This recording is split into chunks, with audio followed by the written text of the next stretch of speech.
भारत के हृदय कहे जाने वाले मध्य प्रदेश के अनूप जिले और छत्तीसगढ़ की सीमा पर एक आध्यात्मिक पर्यटक स्थल स्थित है अमरकंटक। इस पवित्र भूमि को तीर्थों का राजा भी कहा जाता है। यह आध्यात्मिक तीर्थ स्थल मैकल श्रृंखला पर स्थित है, जो कि बिंद और सतपुड़ा पहाड़ियों को जोड़ता है। यह भारत का सबसे लोकप्रिय स्थल होने के साथ साथ अपनी प्राकृतिक सौंदर्य और ऐतिहासिक के लिए ये जाना जाता है। अमरकंटक आने के लिए नज़दीकी जो रेलवे स्टेशन है वो पेंड्रा रोड है, जो कि कटनी और बिलासपुर राजमार्ग पर स्थित है। पेंड्रा रोड जंक्शन के पास ही रेलवे स्टेशन बिलासपुर स्थित है, जहां से हर 2-3 घंटे में पेंड्रा रोड के लिए ट्रेनें आया जाया करती हैं।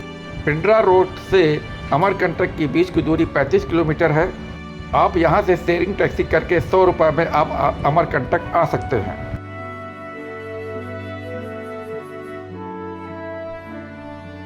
इस समय हम अमरकंटक जा रहे हैं और एक पहाड़ी पर खड़े हैं, तो आपको यहाँ के व्यू हम इस समय दिखा रहे हैं। सामने आपको बंदर दिखाई पड़ रहे होंगे बहुत सारे बैठे। बहुत बड़ी घाटी है ये।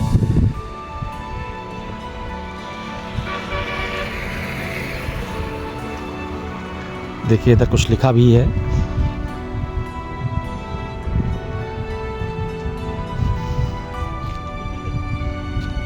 खूबसूरत पहाड़ी के नज़ारे इस समय आप देख रहे हैं।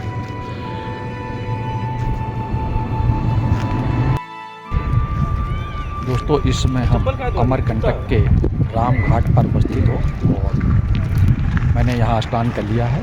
अब माता नर्मदा देवी के दर्शन के लिए मैं जा रहा हूँ। इस समय मैं आपको पूरे राम घाट के व्यू दिखा रहा हूँ। मंदिर इस साइड है, जो आपको सामने झंडा दिखाई पड़ रहा होगा, वही मंदिर है। वहाँ भी आपको हम अभी थोड़ी देर बाद दर्शन के लिए चलूँगा। इससे पहले आप यहाँ के इस राम घाट के व्यू देख लीजिए। तो ये सामने आप जो खूबसूरत झूला देख रहे हैं, इसे राम सेतु कहा जाता है और इस सेतु का उद्घाटन 4 जुलाई 2025 को मध्य प्रदेश के मुख्यमंत्री मोहन यादव द्वारा किया गया था। और इसी घाट के सामने यहाँ पर बहुत सारे बसें या ऑटो या अपनी प्राइवेट गाड़ी खड़ी होती हैं। इस तरह से हम कह सकते हैं कि ये सामने जो आप झूला दिख रहे हैं, इसी बगल में बना हुआ है अमरकंटक का बस स्टैंड। और इसी के सामने बहुत सारे होटल्स व धर्मशाले हैं, जो आगे वीडियो में हम आपको बताएंगे। सामने जो आप आश्रम देख रहे हैं, ये श्री कल्याण सेवा आश्रम है। इस आश्रम में रुकने के लिए आपको यहाँ पर आकर ही बात करनी पड़ेगी। यहाँ पर ऑनलाइन कमरा बुक करने की सुविधा उपलब्ध नहीं है।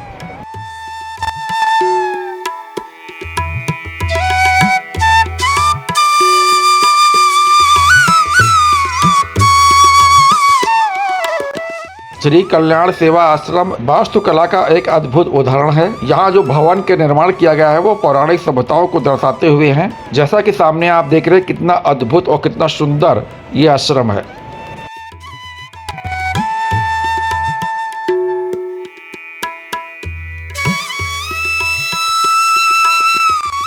फ्रेंड्स, जो सामने आप आश्रम दिख रहे हैं वो मृत्युंजय आश्रम है। इस आश्रम में रुकने की बहुत ही अच्छी व्यवस्था है और यहाँ पर निःशुल्क भोजन भी प्रदान किया जाता है। इस आश्रम में आप यहाँ पर आकर डायरेक्ट बुकिंग करा सकते हैं। यहाँ पर जो कमरों की संख्या है बहुत ही अधिक है, तो आसानी से कमरे मिल जाएंगे। तो मैंने जो कमरा लिया है वो राम घाट के सामने बने हुए एक सर्वोदय होटल में कमरा लिया है और मैं आपको 3 बेड का कमरा का विजिट करा रहा हूँ। काफ़ी खूबसूरत, और ये जो प्रॉपर्टी है बिल्कुल न्यू प्रॉपर्टी है, काफ़ी स्वच्छ है, काफ़ी सुंदर है।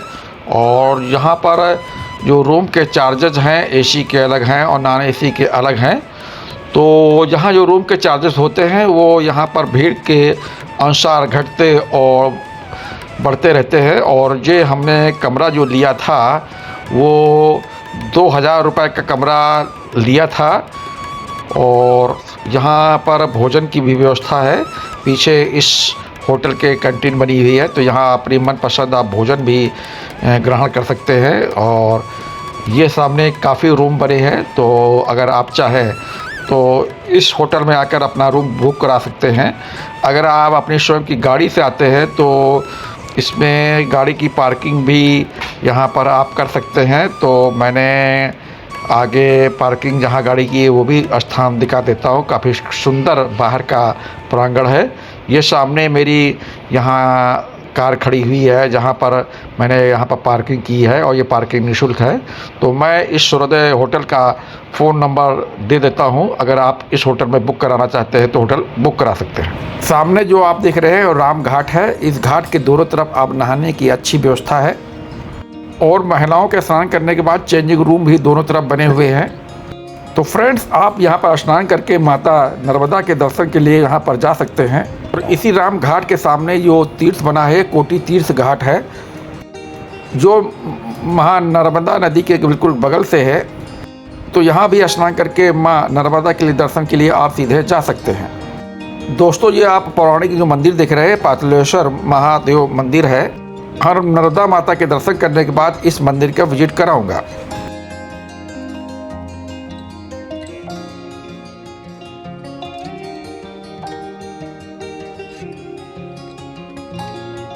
जब आप यहाँ से गुजरेंगे तो यहाँ पर आपको फूल माला की भी और प्रसाद की दुकानें भी मिल जाएंगी। तो आप यहाँ से फूल माला और दीप को लेकर माता को अर्पण कर सकते हैं। यहाँ पर जो फूल मिलते हैं 20 रुपये प्रति टोकरी मिलता है और दिया 10 रुपये का मिलता है। सामने आप जो देख रहे हैं ये माता नर्मदा का प्रवेश द्वार है। चलिए हम आपको प्रवेश द्वार के अंदर की तरफ ले चल रहे हैं। तो इस समय हम प्रवेश द्वार के बिल्कुल सामने पहुंच चुके हैं और हम माता के दर्शन के लिए अंदर प्रांगण में प्रवेश करते हैं। ये सामने आ गया है माता नर्मदा का उद्गम स्थल। तो इस तरह से आप माता नर्मदा का उद्गम स्थल इस समय दर्शन कर रहे हैं। अगर दोस्तों अभी तक आपने मेरे इस वीडियो को लाइक नहीं किया है तो लाइक कर दें और अगर अभी तक मेरे चैनल में सब्सक्राइब नहीं किया तो सब्सक्राइब कर दें। इसी के बगल में ये 9 शिवलिंग स्थापित है। तो यहाँ भी आप जल अर्पण कर सकते हैं, फूल अर्पण कर सकते हैं। तो एक बार फिर से मैं आपको माँ नर्मदा नदी के उद्गम स्थान के दर्शन करा रहा हूँ। यहीं से माँ नर्मदा नदी यहाँ उद्गम हुई है और इस हाथी से वही व्यक्ति निकल पाता है, जो भी निकल पाता है उसके पाप सभी प्रकार के नष्ट हो जाते हैं। तो इस तरह से मैं आपको नर्मदा नदी के अंदर काफ़ी मंदिर स्थापित है, एक एक करके हम आपको दर्शन करा रहा हूँ। इस प्रांगण के बीचों बीच में एक कुंड स्थित है जिसे माँ नर्मदा कुंड या रीवा कुंड कहा जाता है। इसी कुंड से माँ नर्मदा की उत्पत्ति हुई है।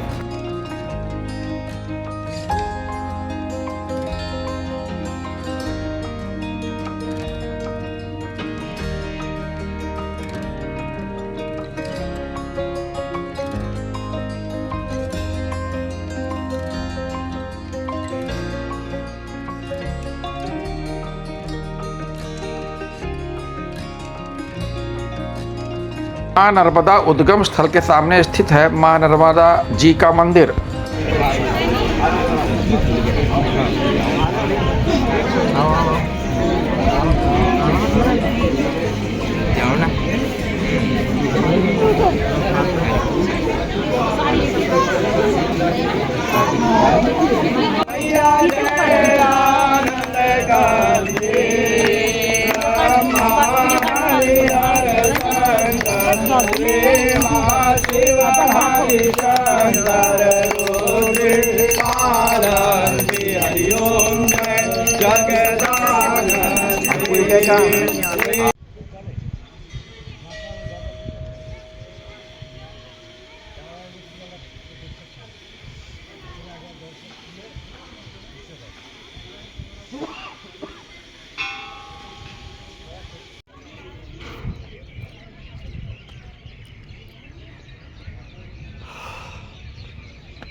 तो इसमें हम नर्मदा नदी के ऊपर बने हुए ब्रिज के आपको व्यू दिखा रहा हूँ। कितने खूबसूरत व्यू आपको दिखाई पड़ रहे हैं।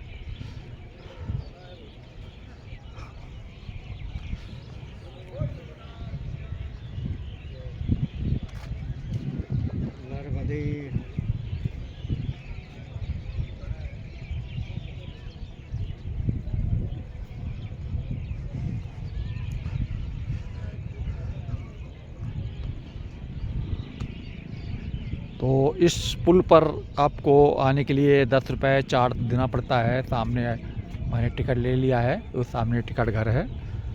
और इसमें हम आपको नर्मदा नदी के ऊपर बने हुए पुल के व्यू दिखा रहा हूँ, दर्शन करा रहा हूँ।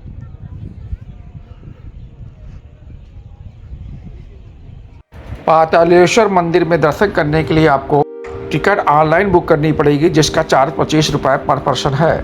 तो बुकिंग करने के लिए आपके पास कोई वेरीफाइड आईडी आपको होना जरूरी है। यह जो प्रक्रिया है बहुत ही सरल और छोटी होती है। गाय जो सामने आप देख रहे हैं, ये पातालेश्वर महादेव मंदिर है। ये 11वीं शताब्दी में बनाया गया था।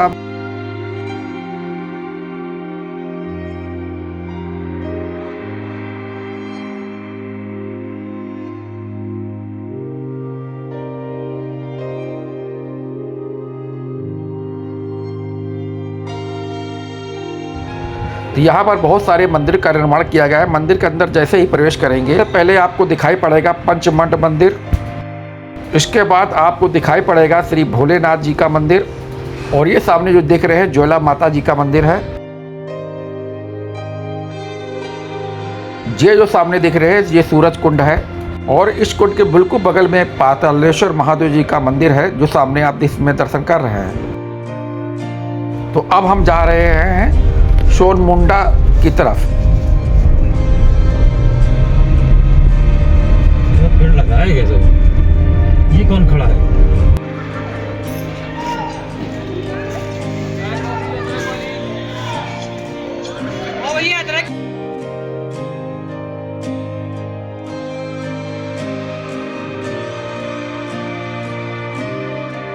सोनमुंडा पहुंचकर आप कर यहाँ पर 3 दर्शनीय स्थलों का दर्शन आप कर सकते हैं। पहला है सोन नदी उद्गम, और उसी के पास में स्थित है माँ सोनाक्षी जी का मंदिर। और सामने है सोम नदी वाटरफॉल। इसका आनंद आप स्काई ग्लास के माध्यम से ले सकते हैं, जिसका टिकट 10 रुपये पर पर्सन पड़ता है। चलिए मैं आपको इस स्काई ग्लास के माध्यम से अद्भुत नज़ारे के दर्शन करा देता हूँ। डरना नहीं भाई।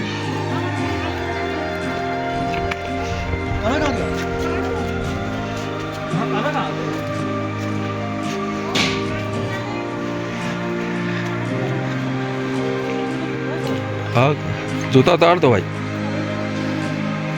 इसके 10 रुपये है।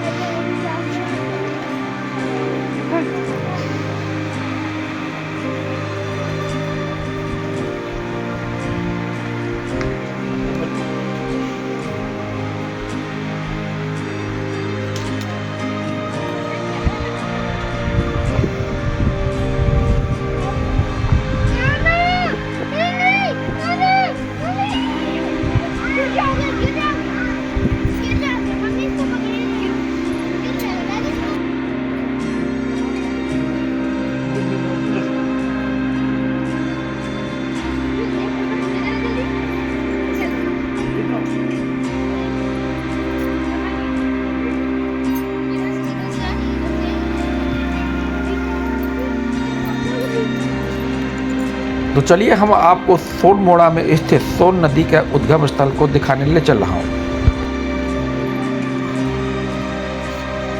यही सोन नदी का उद्गम स्थल है, जिसके आप दर्शन हम इस समय करा रहा हूँ।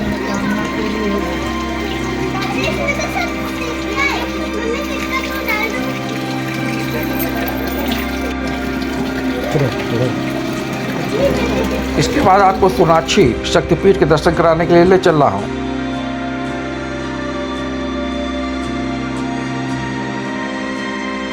तो गाइस, इस मंदिर के अंदर के गर्भगृह के फोटो लेना वर्जित है, इसलिए हम आपको यहाँ पर माता के चित्र के माध्यम से दर्शन करा रहा हूँ। तो आप भी दर्शन करिए माता सोनाक्षी देवी के, जो 51 शक्तिपीठों में से एक शक्तिपीठ है, जहाँ माता सती का निस्तंभ गिरा था। तो दोस्तों, यहाँ शक्तिपीठ के दर्शन कराने के बाद अब हम आपको ले चल रहे हैं माई की बगिया की तरफ। तो दोस्तों, इस समय हम पहुंच चुके हैं माई बगिया के बिल्कुल मेन गेट पर। अंदर प्रवेश करते हैं और आपको यहाँ के खूबसूरत खूबसूरत स्थानों के दर्शन कराते हैं। इसके बगल में बहुत सारी दुकानें हैं जहां आप यहाँ दवा, जैसे आँख की दवा है, जोड़ों की दवा है, वो आप खरीद सकते हैं। गाइस यहाँ माता जो मंदिर है वो माता का बाल अवस्था में है। कहा जाता है माँ नर्मदा जब छोटी थी तो यहाँ पर इस बाग में आकर खेला करती थी। इस मंदिर के सामने एक नर्मदा मैया का अखंड धूनी भी चल रही है।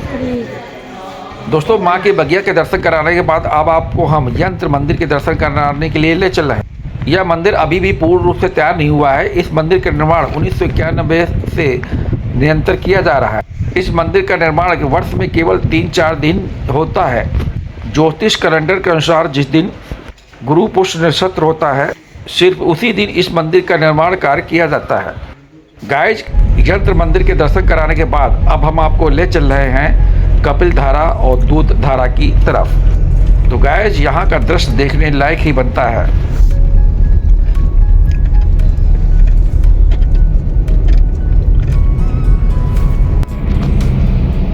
है भीड़ है यहाँ।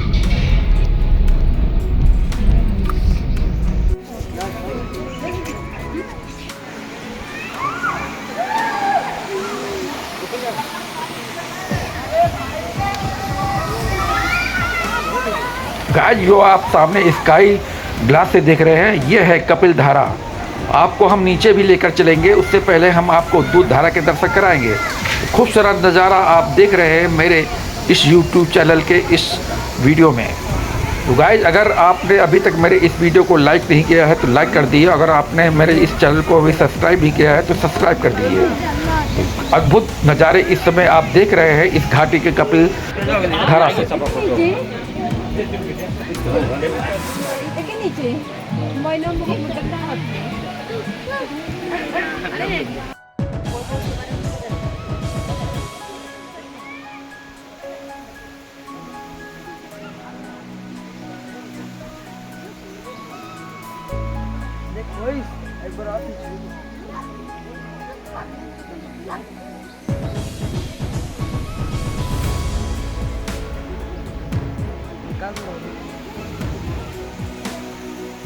तो दोस्तों ब्रिज पार करके हम अब जा रहे हैं दूध धारा की तरफ, जो यहाँ से लगभग 2.5 किलोमीटर की दूरी पर स्थित है। अद्भुत नज़ारे आप इस पहाड़ी के समय देख रहे हैं और हम आपको दर्शन कराने के लिए जा रहे हैं दूध धारा की तरफ। ये रास्ता थोड़ा बनेगा।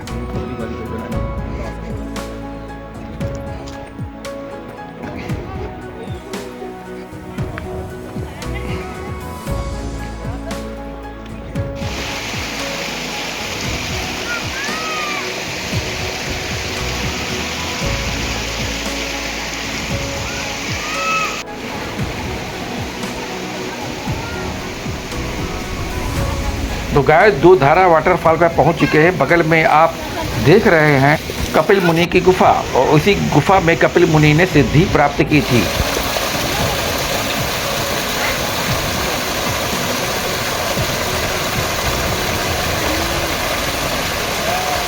इस समय हम दूध धारा के दर्शन आपको करा रहे हैं।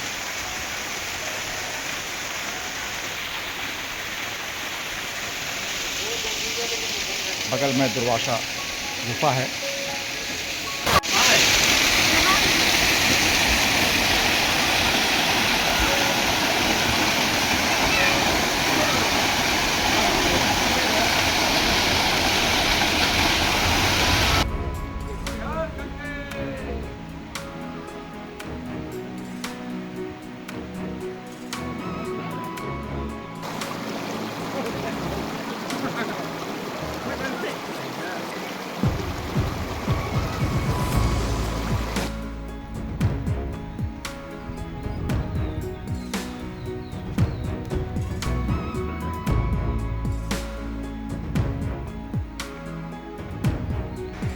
बहुत कठिन चढ़ाई है।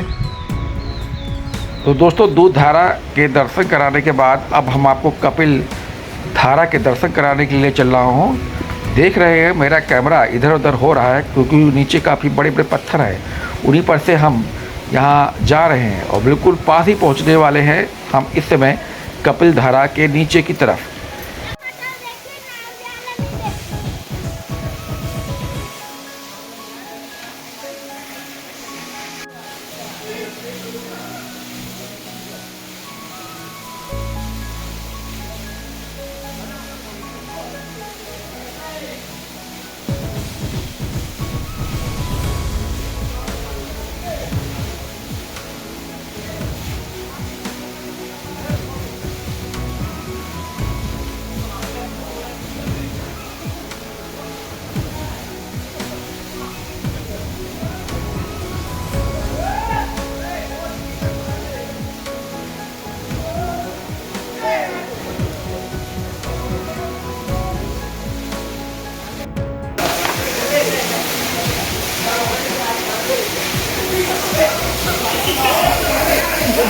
अब हम नीचे आपको ले चल रहे हैं।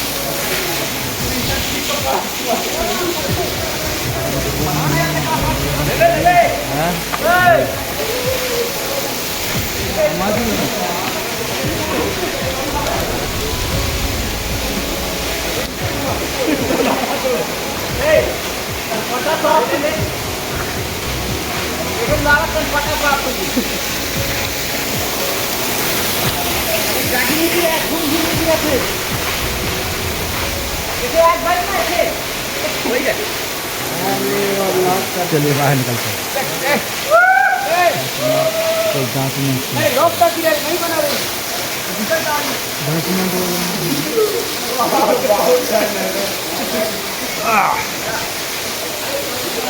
कैमरा बंद करते हैं क्योंकि आगे खराब रास्ता है। इस तरह से हमने आपको अमरकंटक के दर्शन करा चुके हैं और ये यात्रा हमारी यही समाप्त होती है। मिलते हैं अपने अगले वीडियो में। मेरे चैनल को सब्सक्राइब करना मत भूलिएगा और इस वीडियो को लाइक करना मत भूलिएगा। हर हर महादेव, जय नर्मदे।